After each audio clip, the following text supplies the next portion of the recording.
The Sherlock Holmes Advent Calendar. The Redeemer's Coming by Sir Arthur Conan Doyle and Nora Godwin. Narrated by Peter Silverleaf. 14. Departure 12:50 a.m. from Teddington. It was already bright outside when I woke up the next morning. Reverend Blake had provided me with a spacious guest room in the ecclesiastical premises of St. Mary's Church, and so I found the restful sleep that I had urgently needed after the efforts of the previous day. I washed up and got dressed. Finally, my whole robe was dry again, and went to the kitchen, where I found my host already preparing breakfast. "Ah, Dr. Watson," he said, putting the tea service on the dining table. "You have impeccable timing. Please, just take a seat." "Good morning," I replied, sitting down and pouring both of us a cup of tea. "There is good news," the priest said cheerfully as he brought bread, butter, and orange jam to the table and joined me. "Look." With these words, he pulled the semi-transparent crotcheted curtain of the kitchen window to one side so I could see outside. I was quite surprised. The sun shone brightly through the window, and the wind had settled. The snowfall stopped completely. Melted water dripped from the roof. Exuberant laughter and voices of children could be heard playing outside in the snow. Apparently, there had been an abrupt weather change and a rapid rise in temperatures overnight. What a surprise! I quickly got up and went to the window to look out. "Unbelievable," I stammered.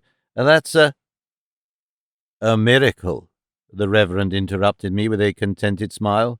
"Exactly what we had wished for. It seems that the Lord has answered us, and quite generously at that." "That's wonderful," I replied, relieved, and sat down at the table again.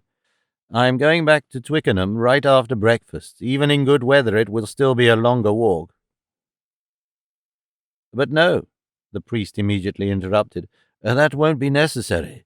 Earlier, when you were still asleep like a log, the station warden was here. He said a strong plough locomotive had already set off from Richmond to clear the tracks of snow. At the same time, a snow-clearing brigade has been working at Teddington station since the early hours of the morning. By midday at the latest, it will be possible to travel by train to Twickenham again.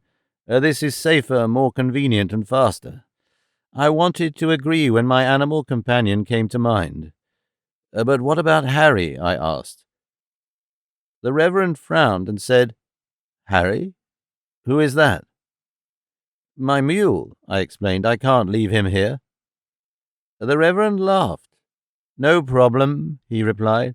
"You said that only you had to go back to the abbey as soon as possible. Harry can stay with me for the time being.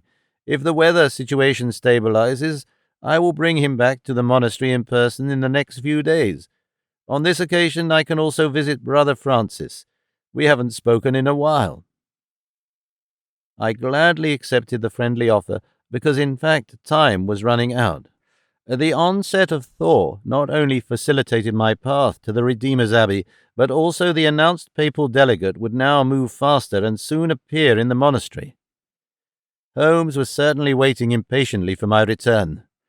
I strengthened myself extensively at the breakfast table because I had not yet completely overcome the exhaustion of the previous day. Afterwards, Reverend Blake and I took a stroll through the city to enjoy the winter sun a little. I quickly realized that my companion was a highly respected man. All the people we met in the streets or greeted in the front gardens were happy to see him and expressed their appreciation. He had either encouraging words or even the one or other joke up his sleeve. Among other things, he enjoyed introducing me everywhere as Friar John of the Franciscan convent, since I was still wearing their cowl and I had to play along.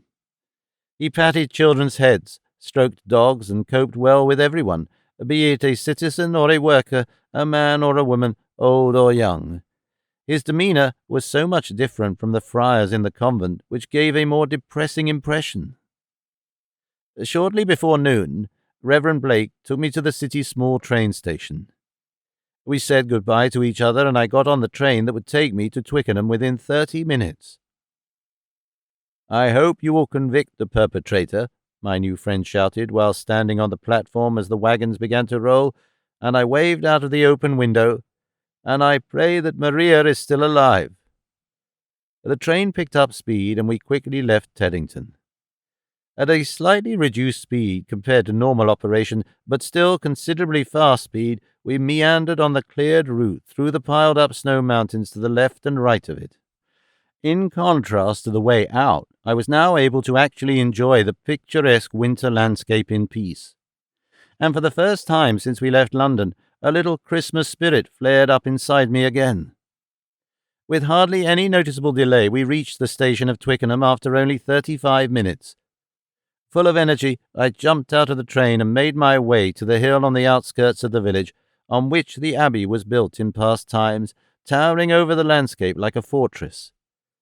I was able to move quickly because the main roads had already been levelled or at least cleared from the snow. At the last climb in front of the monastery gate, I almost ran upwards. I knocked on the door energetically and was let in by Brother Salvatore, the monk from Sicily.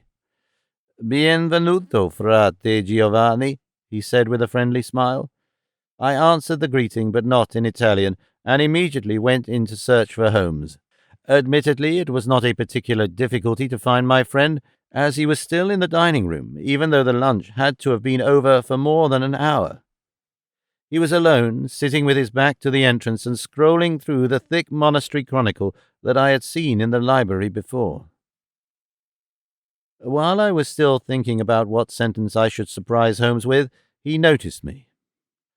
"Ah, Watson, you're finally here," he exclaimed without turning around. I dropped into the seat opposite him and said, "I'm happy to see you too." Holmes did not look up, but continued to scroll through the chronicle.